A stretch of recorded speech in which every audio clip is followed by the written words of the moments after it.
The morning of March 4th, 1944, 26,000 ft above Berlin, the temperature is 40 degrees below zero. Captain Donald Blakesley pushes his throttle forward, feeling the Packard Merlin engine respond with a mechanical growl that vibrates through his entire airframe. His target, a Messmint Bf-10 G6, is running full throttle, desperate. The German pilot knows his aircraft's capabilities. Top speed 385 mph in level flight, fast enough to escape most Allied fighters, fast enough to survive. But as Blakesley's P-51 Mustang closes the distance, the Mesa pilot glances back and sees something impossible. The American fighter is gaining. Not slowly, not gradually, but steadily, inevitably. Like a predator that has tasted blood, Blakesley's airspeed indicator climbs past 420, past 440. His wings shudder with the strain, but the engine doesn't falter. Don't overheat, don't seize. At 460 mph, he's within gun range. 650 caliber machine guns light up the frozen sky. The Messes disintegrates. What the German pilot never knew, what Blakesley himself didn't fully understand, was that his survival depended on a crime. Inside that Merlin engine, 16 exhaust valves made from an illegal alloy were operating at temperatures exceeding 1600 degrees F. Those valves contained molybdenum, a strategic metal that the United States government had explicitly forbidden for use in aircraft engines. The man who created them, a 58-year-old metallurgist named Z. Jeff, had broken federal law to give American fighters an advantage that would help win the air war over Europe. This is the story of how one scientist's defiance of his own government created the most lethal fighter aircraft of World War II. It's the story of bureaucracy versus battlefield necessity, of regulations versus reality, of a quiet act of rebellion that changed the course of history. And it begins not in the skies over Germany, but in the offices and laboratories of Cleveland, Ohio, where a man with wire-rimmed glasses and a stubborn streak decided that sometimes winning a war requires breaking the rules. If you're enjoying this deep dive into the story, hit the subscribe button and let us know in the comments from where in the world you are watching from today. To understand why Jeffrey had to break the law, we need to understand the problem he was trying to solve. And that problem in early 1943 seemed almost insurmountable. The United States had a fighter aircraft that was on paper magnificent. The North American P-51 Mustang possessed a sleek Laminina flow-wing design that reduced drag to unprecedented levels. Its fuselage was aerodynamically refined through hundreds of hours of wind tunnel testing. Its range, thanks to carefully designed internal fuel tanks and the addition of external drop tanks, exceeded any fighter aircraft in production. The Mustang could fly from England to Berlin and back, something no other Allied fighter could accomplish. But there was a catastrophic flaw. The original Mustang, designated the P-51A, was powered by an Allison V1710 engine. This was a capable power plant at low altitude, generating over 1,000 horsepower for ground attack and tactical reconnaissance missions.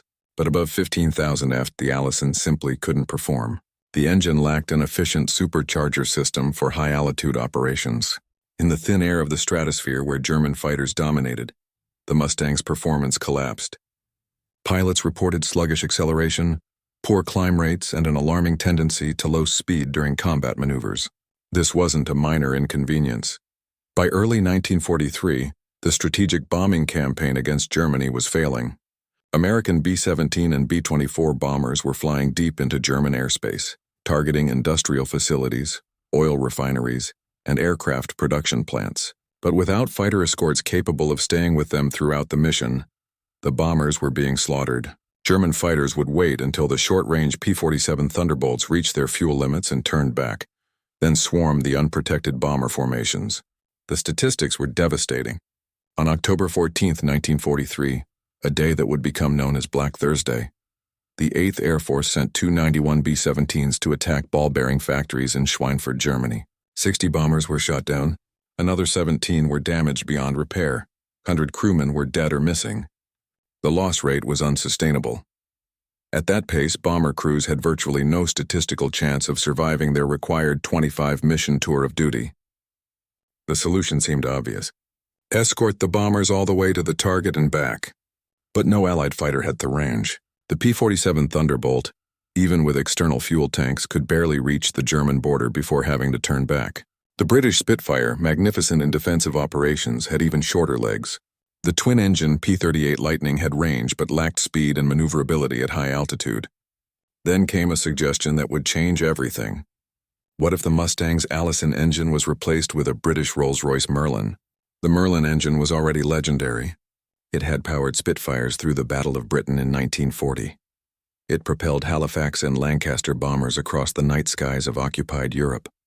And critically, it possessed a two-stage, two-speed supercharger system that maintained power output at altitude. The Merlin thrived where the Allison suffocated.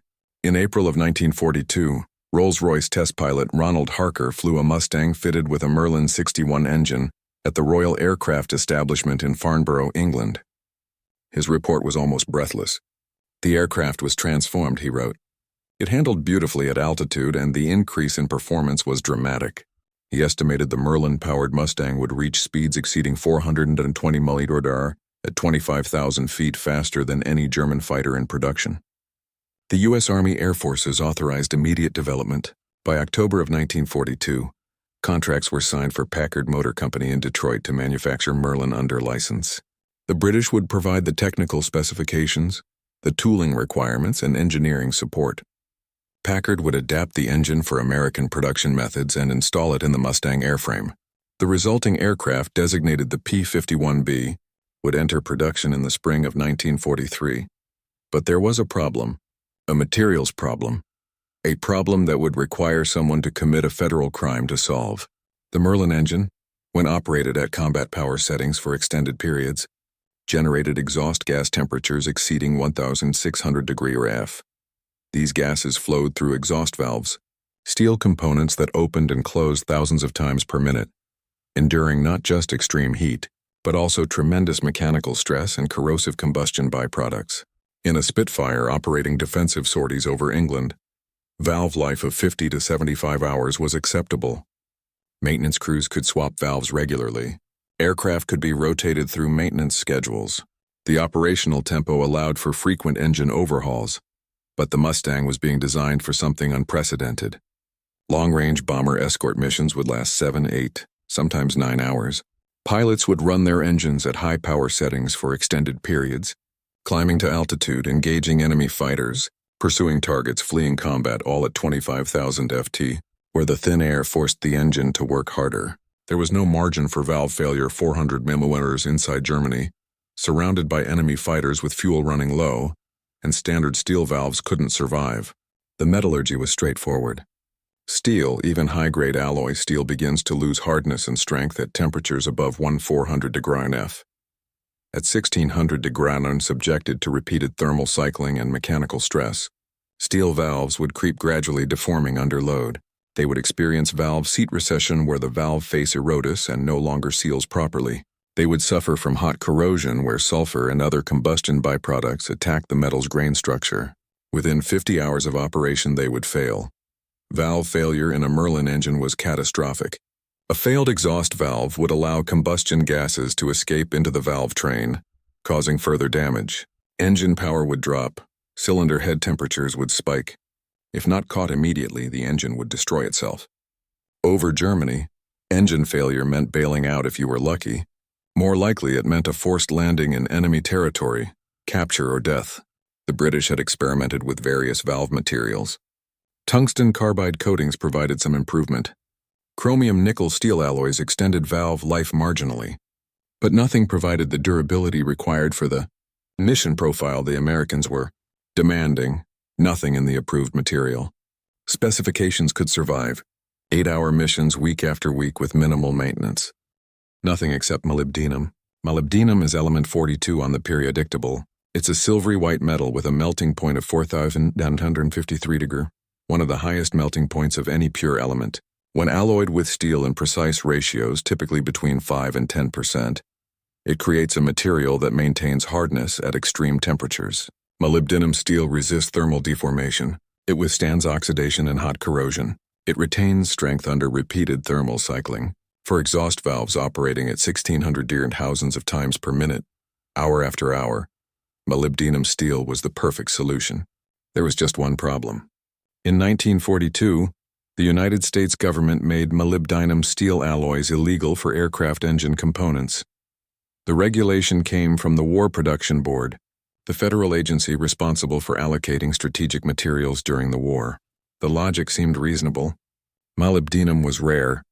Domestic production came primarily from a handful of mines in Colorado and New Mexico.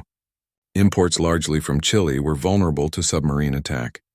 Every pound of molybdenum had to be carefully rationed, and the War Production Board had priorities. Molybdenum was essential for armor plate. Sherman tanks needed molybdenum steel armor to resist German anti-tank rounds. Naval vessels required molybdenum steel for deck armor and turret protection. Molybdenum was critical for artillery barrels, which experienced tremendous thermal stress from repeated firing. Gun barrels made without molybdenum wore out quickly, reducing accuracy and requiring frequent replacement. Compared to tanks and artillery, fighter aircraft exhaust valves seemed like a luxury. The War Production Board allocated molybdenum strictly. Armor first, artillery second, tooling and dies third. Everything else fourth if anything remained. Aircraft engines fell into the everything else category. Engineers were instructed to use approved substitute materials: chromium nickel steel, tungsten carbide coatings, anything except molybdenum. It didn't matter that substitute materials didn't work. It didn't matter that valve failures were grounding aircraft and killing pilots. The regulations were clear. Molybdenum was too strategic, too scarce to waste on fighter plane components. This was the situation Z. Jeff faced in early 1943. And Z. Jeffries was not the kind of man who accepted bureaucratic nonsense when lives were at stake. Born in 1885 in Pataskala, Ohio, Jeff had spent his entire adult life studying metals. He earned his Ph.D. in metallurgical engineering from the Case School of Applied Science in 1911. Then joined General Electric's research laboratory in Schenectady, New York.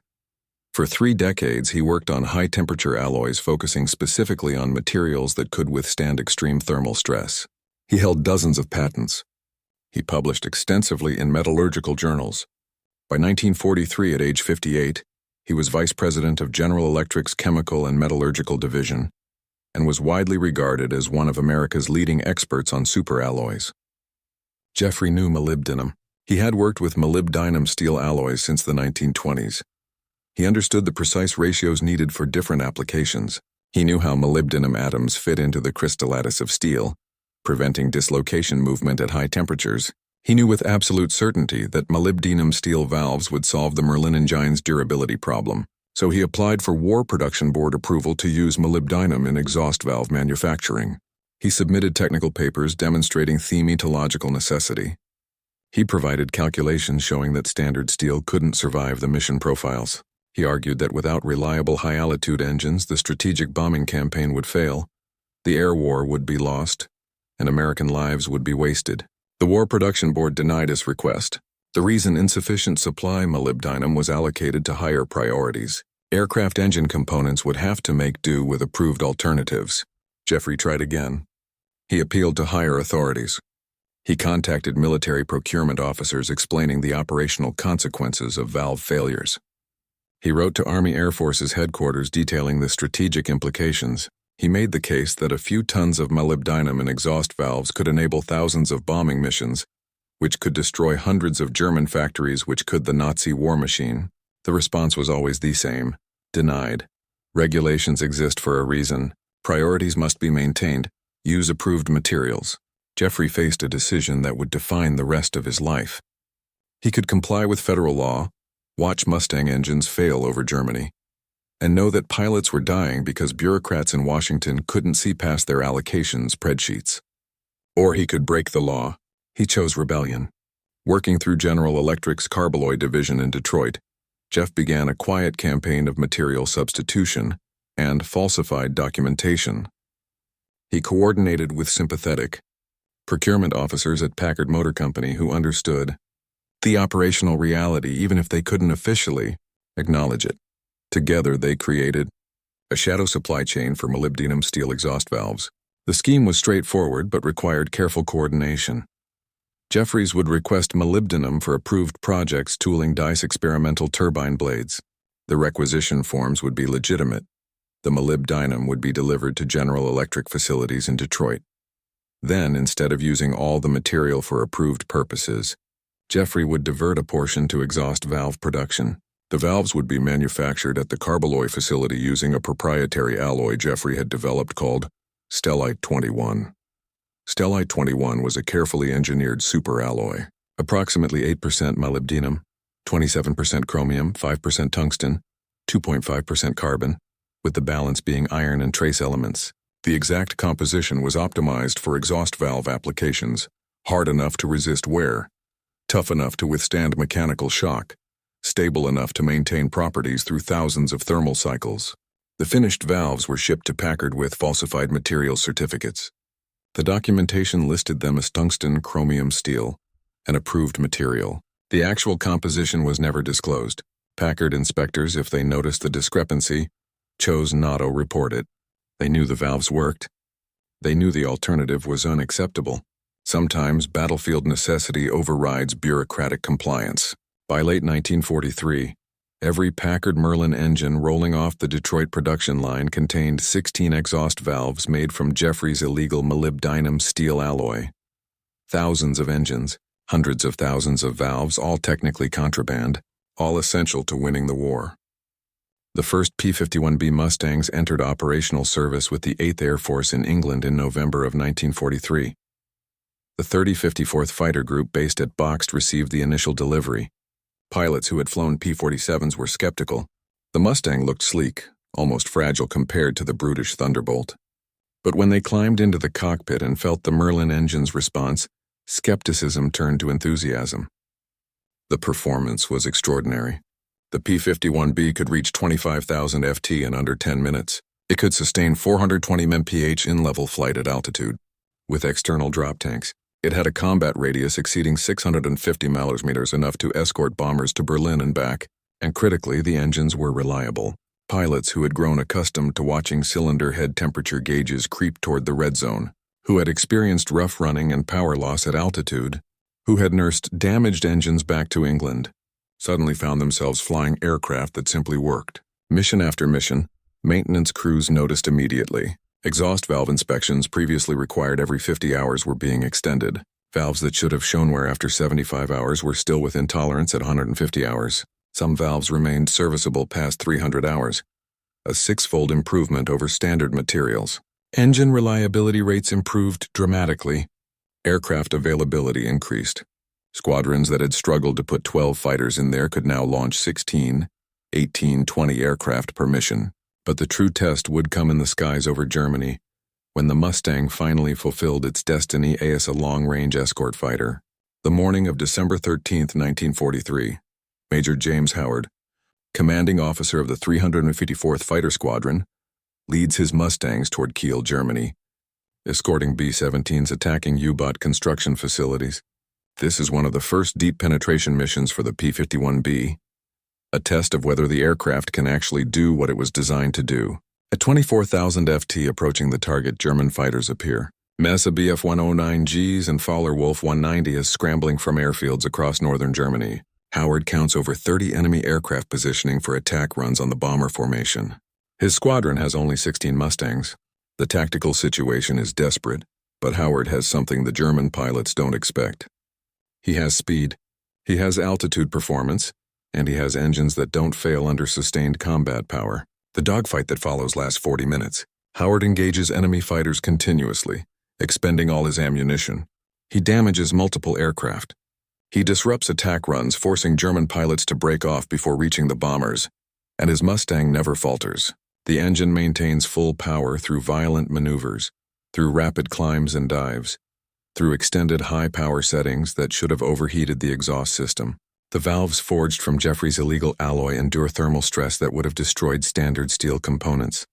Howard survives. His squadron survives. More importantly, the bombers survive. Of the B-17s they were escorting, not one was lost to fighter attack. For this action, James Howard would receive the Medal of Honor, the only fighter pilot in the European theater to earn America's highest military decoration. But the real miracle wasn't Howard's skill or courage, though both were exceptional. The real miracle was that his engine didn't fail him when he needed it most. Word spread quickly through the 8th Air Force. The Mustang worked not just in theory, not just in test flights, but in combat. Pilots who had viewed long-range escort missions as suicide assignments began requesting transfers to Mustang squadrons. Bomber crews, who had watched fighters turn back at the German border mission after mission, now had escorts that stayed with them all the way to the target and back. By January of 1944, P-51 band P-51D Mustangs were equipping additional fighter groups. The 4th Fighter Group transitioned from P-47s to Mustangs. The 357th Fighter Group arrived from the United States fully equipped with Mustangs. The 20th, 55th, and 361st Fighter Groups followed. By February, the 8th Air Force possessed over 250 operational Mustangs with production accelerating. And inside every one of those aircraft, inside every Packard Merlin engine were exhaust valves that violated federal regulations. Valves that Z. Jeffries had created in defiance of the War Production Board. Valves that were, by the strict letter of the law, illegal. No one in Washington seemed to notice, or if they noticed, they chose not to ask questions. The Mustangs were performing miracles. The strategic bombing campaign was finally sustainable. Why investigate? The answer to why the Mustangs were suddenly so reliable remained buried in technical specifications and material certificates that nobody bothered to audit. After all, the air war was turning. Why question success? But success, as it turned out, would come with a reckoning, and that reckoning would reveal just how far Jeffrey had gone to defy his own government. The transformation of their war over Europe in early 1944 was nothing short of revolutionary. For 2 years, American bomber crews had flown into German airspace, knowing that once their escorts turned back, they were alone. The Luftwaffe would appear in formations of 50, 70, sometimes over 100 fighters, attacking in coordinated waves. Bomber gunners would fire desperately at approaching enemy aircraft while pilots held formation, knowing that breaking formation meant certain death. The loss rates were catastrophic. Young men 19, 20, 21 years old would complete one mission, maybe two, and never return. But by February of 1944, something had changed. The Mustangs were everywhere. German fighter pilots who had grown accustomed to attacking undefended bomber formations now found themselves engaged by American fighters deep inside the Reich. And these weren't short. Desperate skirmishes where the Allied fighters had to break off after a few minutes to preserve fuel for their turn journey. These were sustained engagements where the Mustangs had the endurance to hunt, to pursue, to press the attack until the enemy was destroyed or fled. The psychological impact was profound. Luftwaffe pilots who had dominated European skies since 1939, who had learned to respect the P-47 Thunderbolt's ruggedness and the Spitfire's maneuverability, but knew both had limited range, now faced an aircraft that combined speed, range, and reliability into a weapon they couldn't escape. The Mustang could outrun them in level flight. It could outdive them.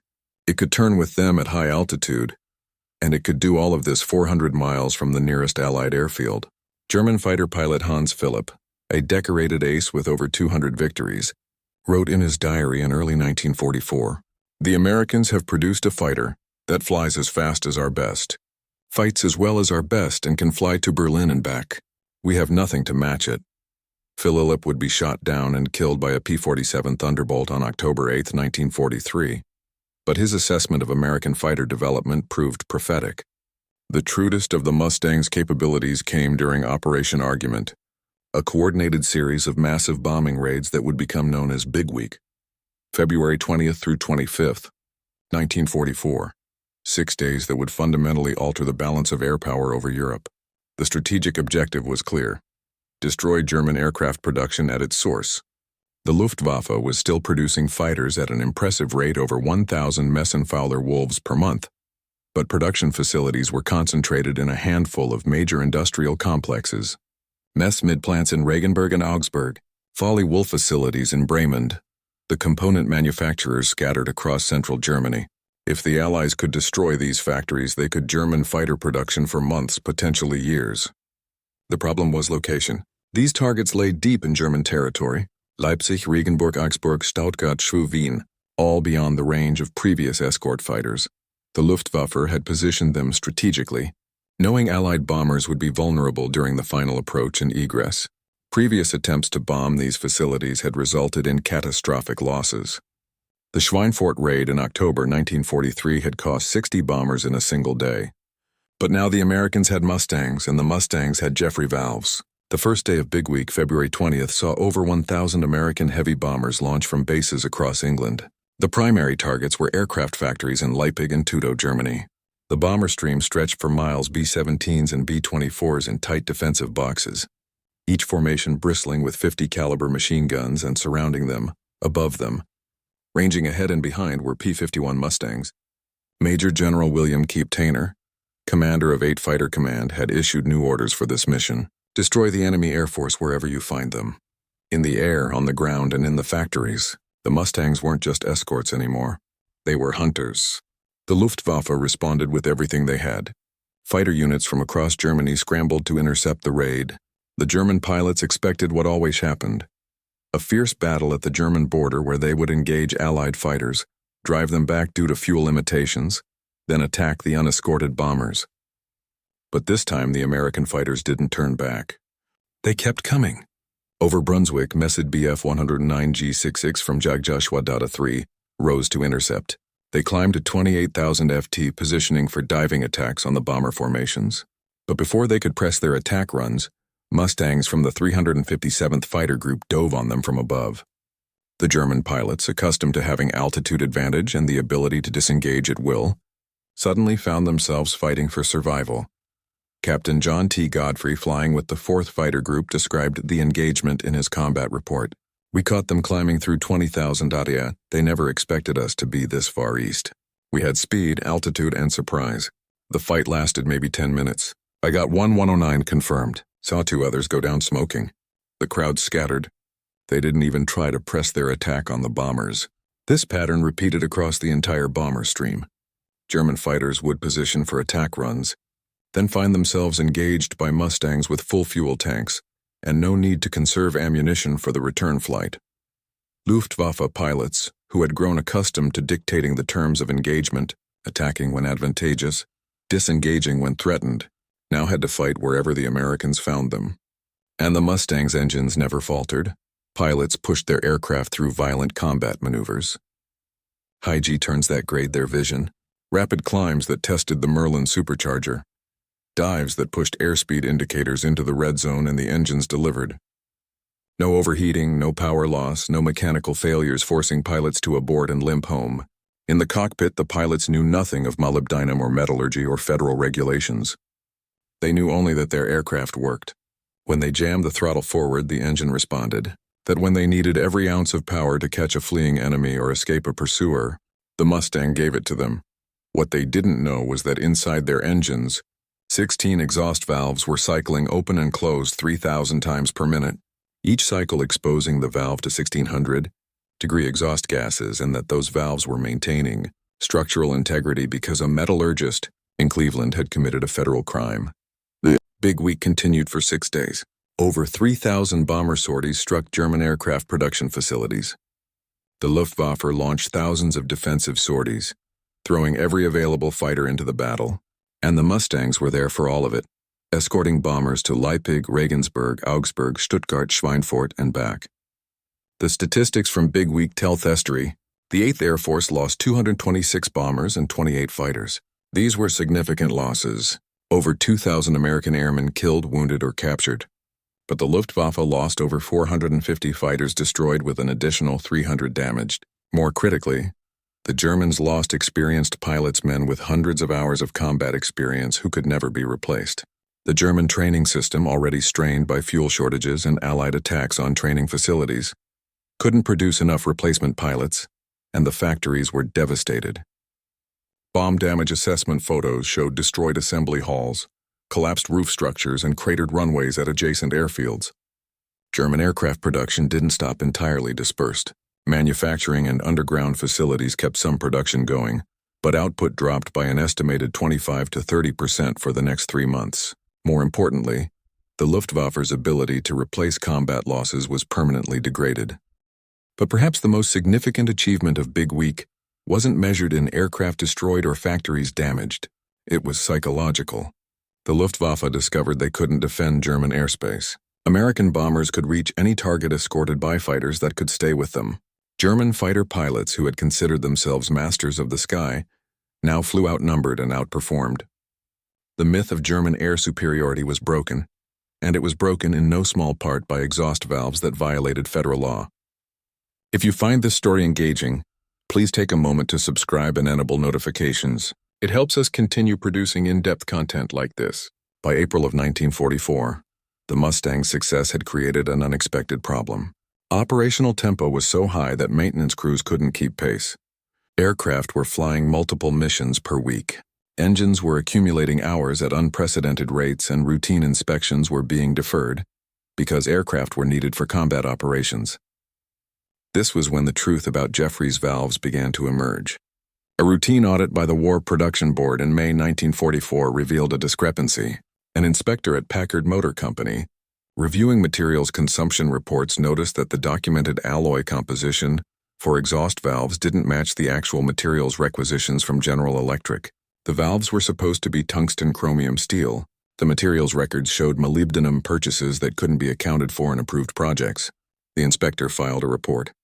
The report triggered an investigation, and the investigation led directly to General Electric's Carbaloy division in Detroit, and ultimately to Z. Jeffrey.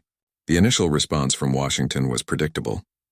Jeffrey was ordered to appear before a War Production Board inquiry. The questions were pointed. Had he used molybdenum in exhaust valve production without authorization? Had he falsified material certificates? Had he knowingly violated federal regulations governing strategic materials allocation? Jeffrey's response was direct. Yes. Yes. And yes, he had used molybdenum. He had falsified documentation. He had violated regulations. And he would do it again because the alternative was unacceptable. The transcript of his testimony preserved in National Archives records is remarkable for its bluntness. When asked why he hadn't waited for proper authorization, Jeff responded, "Because proper authorization was never going to come. The War Production Board was looking at spreadsheets. I was looking at engine failure reports.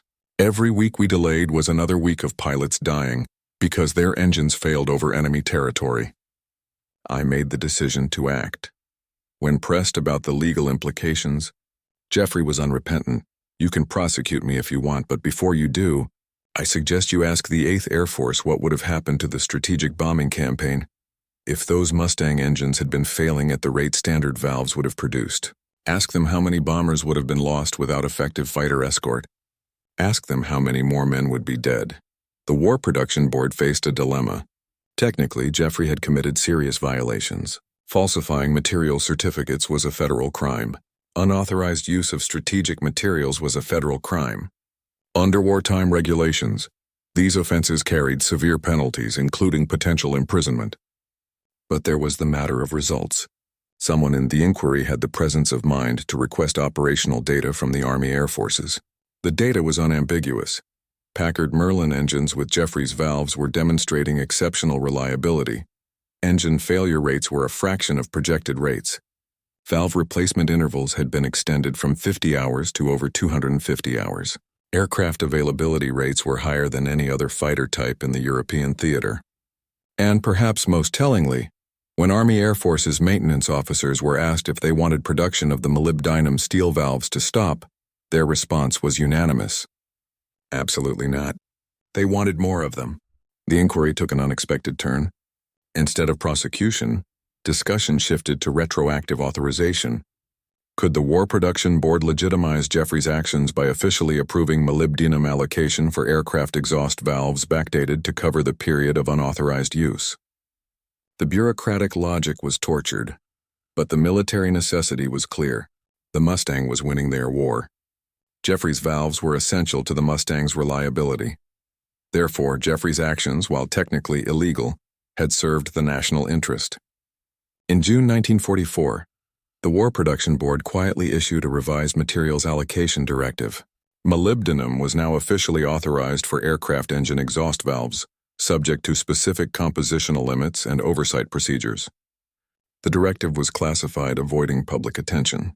Jeffrey received a formal reprimand that went into his file, and an informal commendation that didn't. No charges were filed. No prosecution was pursued. The paperwork was buried deep in War Production Board archives, where it remained classified until 1968, 23 years after the war ended. For Jeffrey, the vindication was both satisfying and frustrating. He had been proven right, but only after being forced to break the law.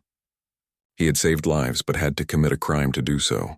The system had eventually caught up with battlefield reality, but only after a scientist risked his career and freedom to force the issue. He never publicly discussed the incident. In his later writings on metallurgy and materials science, he made no mention of the wartime controversy. He continued his work at General Electric, contributing to jet engine development and high-temperature turbine blade alloys. He retired in 1945 and died 20 years later. His wartime rebellion known only to a handful of military historians and material scientists. But the impact of his work extended far beyond his lifetime.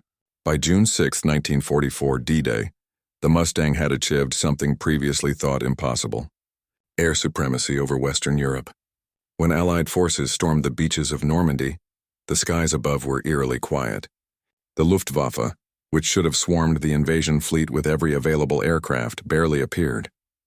Of the roughly 12,000 Allied aircraft supporting Operation Overlord, fewer than 100 encountered German fighters on D-Day itself. Why? Because in the months leading up to the invasion, Mustangs had systematically destroyed the Luftwaffe's operational capability. German fighters were destroyed on the ground during strafing attacks. They were shot down in air combat over Germany. They were never built because the factories that should have produced them had been bombed into rubble, and the few aircraft that did take off faced American fighters that could outrun them, outfight them, and outlast them. Luftwaffe fighter pilot Heinz No wrote in his diary, "The Americans are everywhere. We cannot take off without being attacked. We cannot land without being strafed. The Mustangs circle our airfields like wolves around a dying animal. There is no escape." The strategic implications were profound. Air supremacy enabled the D-Day landings. It protected the invasion fleet from aerial attack.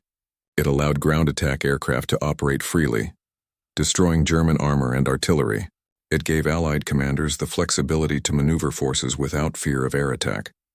The entire Allied ground campaign in Western Europe was predicated on air superiority, and air superiority was achieved largely through the Mustang.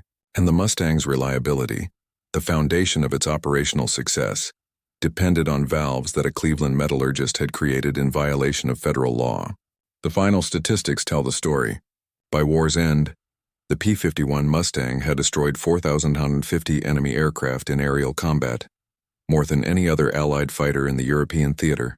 Mustang pilots claimed an additional 4,131 aircraft destroyed on the ground during strafing attacks. The aircrafts killed it. Loss ratio was approximately 3.8.1. 8.1 remarkable, considering these were long-range missions deep into enemy territory where help was unavailable, and mechanical failure meant certain capture or death. Over 15,000 P-51 Mustangs were built between 1942 and 1945. Each Packard Merlin engine contained 16 exhaust valves. That's 240,000 valves. Every one of them made from Jeffrey's molybdenum steel alloy. Every one of them for the first 6 months of production is technically illegal. The human cost that was avoided is incalculable. How many bomber crews survived because Mustang escorts didn't have to turn back due to mechanical failures? How many fighter pilots made it home because their engines didn't fail over Germany? How many families received telegrams saying missing in action instead of killed in action? Because reliable escorts meant lower bomber losses. We can never know the precise numbers, but we know that in the brutal arithmetic of war, reliability matters as much as performance. An aircraft that's 10% faster but 20% less reliable will lose more pilots. An engine that produces more power but fails more frequently will kill more men. Jeff understood this. The War Production Board didn't, until battlefield results forced them to acknowledge reality. The story of the Mustang's molybdenum valves reveals something uncomfortable about how wars are won. We prefer narratives of heroic pilots and brilliant generals, of tactical innovation and strategic vision. We're less comfortable acknowledging that sometimes victory depends on bureaucratic defiance, on scientists who trust their expertise over official regulations, on quiet acts of rebellion by men in laboratories who never fired a shot, but changed the outcome of battles they would never see. Jeffrey never received public recognition. There were no parades, no medals, no newspaper headlines celebrating the metallurgist who made the Mustang reliable. His wartime contribution remained classified for decades. When military historians wrote about the P-51's development, they focused on aerodynamics and engine performance, rarely mentioning the material science that made sustained high-altitude operations possible. But the pilots knew. Perhaps not these specific details, not the chemistry or the federal regulations or the personal risk Jeff took, but they knew their engines worked when they needed them. They knew that when they pushed the throttle forward over Germany, 400 meters from the nearest friendly airfield, the engine responded. And they knew that reliability, boring, unglamorous, Taken for granted, reliability was the difference between life and death. Captain Donald Blakesley, who commanded the 4th Fighter Group and flew more combat missions than almost any other American pilot in Europe, said in a post-war interview, "The Mustang was fast. Sure, it had range. No question. But what made it deadly was that it worked. Day after day, mission after mission, the damn thing just worked. You could count on it. And in combat, when everything else is chaos and terror and luck, having one thing you can absolutely count on, that's everything." What Blakesley didn't know was that the thing he counted on, that Merlin engine that started every time, that maintained power through combat maneuvers, that brought him home from over 100 missions, contained components that violated federal law, that a 58-year-old metallurgist had risked his career, his reputation, and potentially his freedom to ensure that engine would work when Blakesley needed it most. The broader truth extends beyond World War II, beyond aviation, beyond metallurgy. Complex systems, whether military operations or technological development, require specialized expertise that bureaucracies can't always accommodate. Regulations designed to impose order and efficiency can inadvertently prevent the innovations that would serve the very goals those regulations were meant to achieve. The War Production Board's molybdenum allocation made perfect sense on paper. Armor for tanks was clearly more important than engine components for fighter planes. The allocation spreadsheet said so. But spreadsheets can't capture cascading effects. They can't model how a small improvement in engine reliability enables long-range escort missions, which enables strategic bombing, which destroys aircraft factories, which cripples enemy fighter production, which enables air supremacy, which makes amphibious invasions possible. Jeffrey saw the cascade. The bureaucrats saw the spreadsheet. And when the two perspectives conflicted, Jeffrey chose to trust his expertise and accept the consequences. This pattern repeats throughout military history. The innovative weapons designer who violates procurement regulations to test unauthorized modifications. The field commander who disobeys orders because battlefield conditions don't match headquarters assumptions. The intelligence analyst who breaks classification protocols to share critical information with allies.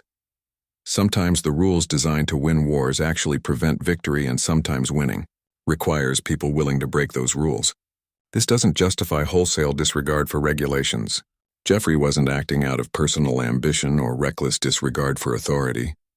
He was acting from technical expertise and moral conviction. He knew the regulations were wrong because he understood the metallurgy better than the regulators. He accepted personal risk because he believed lives were at stake, and he was proven right not immediately, not easily, but eventually and conclusively. The tragedy is that it required law-breaking to achieve the outcome. A more responsive bureaucracy, one that listened to technical experts and adapted quickly to operational feedback, could have authorized molybdenum use in early 1943, sparing Jeffrey the legal jeopardy and accelerating the Mustang's impact. But bureaucracies don't work that way. They prioritize process over results, compliance over innovation, risk avoidance over mission accomplishment. And so sometimes winning requires rebels, scientists who falsify paperwork, engineers who violate specifications, individuals who trust their judgment over institutional authority, and accept that history might vindicate them only after they're gone. Jeff was that kind of rebel. A quiet rebel. A rebel in wire-rimmed glasses who spent his days studying metal alloys and his evenings worrying about pilots he would never meet. A rebel who broke the law to save lives and never asked for recognition. High above Germany in 1944, pilots like Donald Blakesley pushed their throttles forward and felt their Merlin engines respond with mechanical perfection. They climbed to altitude, engaged enemy fighters, pursued fleeing targets, and returned home mission after mission. They trusted their aircraft with absolute confidence because that aircraft had earned their trust through flawless performance. They never knew that performance was illegal, that every valve in their engines was contraband, that a metallurgist in Cleveland had committed federal crimes to give them the reliability they counted on. They just knew their Mustangs worked, and that was enough. Thank you for watching. For more detailed historical breakdowns, check out the other videos on your screen now.